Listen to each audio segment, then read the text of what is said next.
Hello, learners, and welcome back to day 2 of Dictionary Skills. The essential question for today is: how do I use print or digital resources to determine the meaning of words? The I can statement for today is: I can learn how to use a dictionary to determine the meaning of words used in context. And the I will statement for today is: I will use dictionary entries to determine the meaning of words.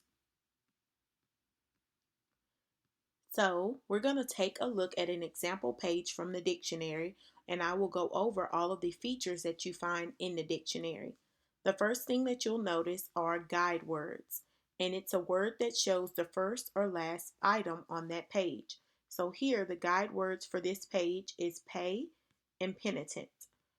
The next thing that you'll notice are entry words, and that is a word that is the subject for an entry in a dictionary. So they have the example here for pay, and it is in blue. Pronunciation is the way in which to speak the word, so it's how we say the word, and that is shown here in green, and we pronounce it pay. The part of speech is a category to which a word is assigned. It could be a noun, a verb, an adjective, an adverb, a pronoun, a conjunction, a preposition, or an interjection. And it's usually listed right next to the pronunciation of the word. Next, you will find the definition, and that is the meaning of the word.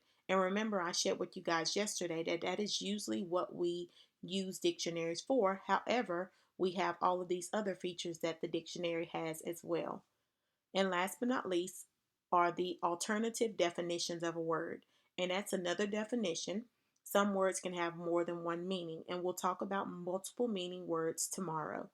So this word specifically has three meanings. So the word pay has three meanings, and it shows you here on the example page. So let's take a look at what our activity will be for today.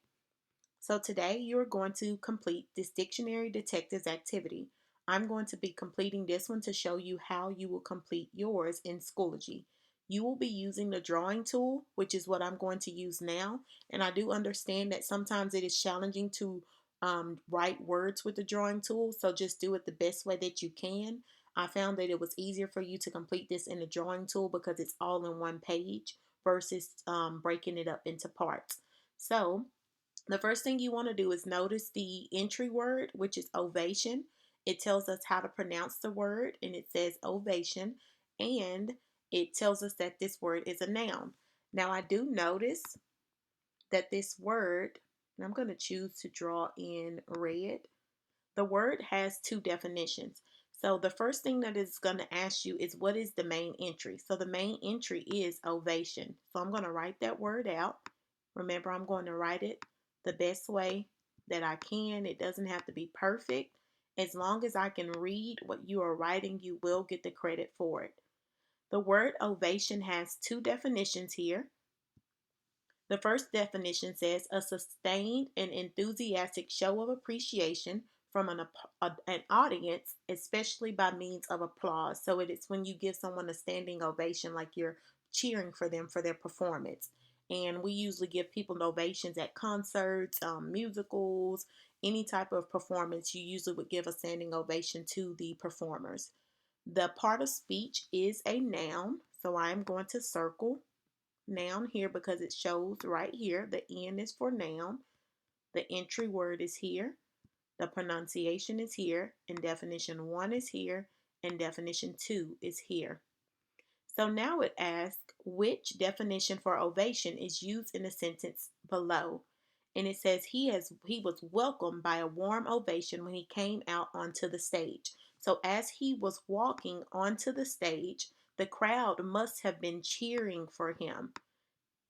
Cheering can also be associated with the word used in definition 1, which says to applause. So I'm going to determine that it's not both C. It's not C because it's not both definition 1 and 2, because definition 2 says a processional entrance into Rome by a victorious commander. And that is not what it means in this sentence. So I'm going to cross out D as well. However, I like to question mark my possible answers, but I've already looked at definition 2 and I know that it is not my answer. So I'm going to go with definition 1. The answer is A, definition 1. So let's take a look at one more before you complete your activity. So the next word is charade.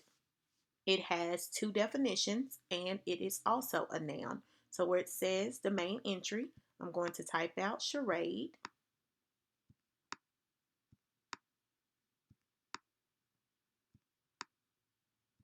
It has two definitions. Definition 1 says a game in which some of the players try to guess a word, and it's a type of game, and some of you may have played this game before. And definition 2 says an act or pretense, so it's acting out. What part of speech is it? It is a noun because it says it right here, and it has two meanings. So which definition for charade is used in the following sentence? And it says, stop putting on a charade to keep Stargirl from knowing about the surprise party. So if they don't want her to know, that means they are acting as if Stargirl will not have a party. So I know that in definition 2 it says an act or pretense. So I'm going to infer that it must be definition 2, which means that I can automatically cross out A, where it says definition 1, C, where it says both definition 1 and 2, because it's not using both meanings in that sentence, and D, where it says neither definition. I'm going to go with B for this answer. As you can see, I was able to use the dictionary entries to determine the main entry, determine how many definitions the main entry has. It's part of speech. If you come across a word that has more than one part of speech, you can circle more than one of the answers when you're completing your work. And I was able to determine which definition is used in the sentence below. You are going to do this exact same activity in Schoology, but there will be different words. If you have questions, please reach out for help and we will be able to help you. I hope you all have a great day and thank you for watching.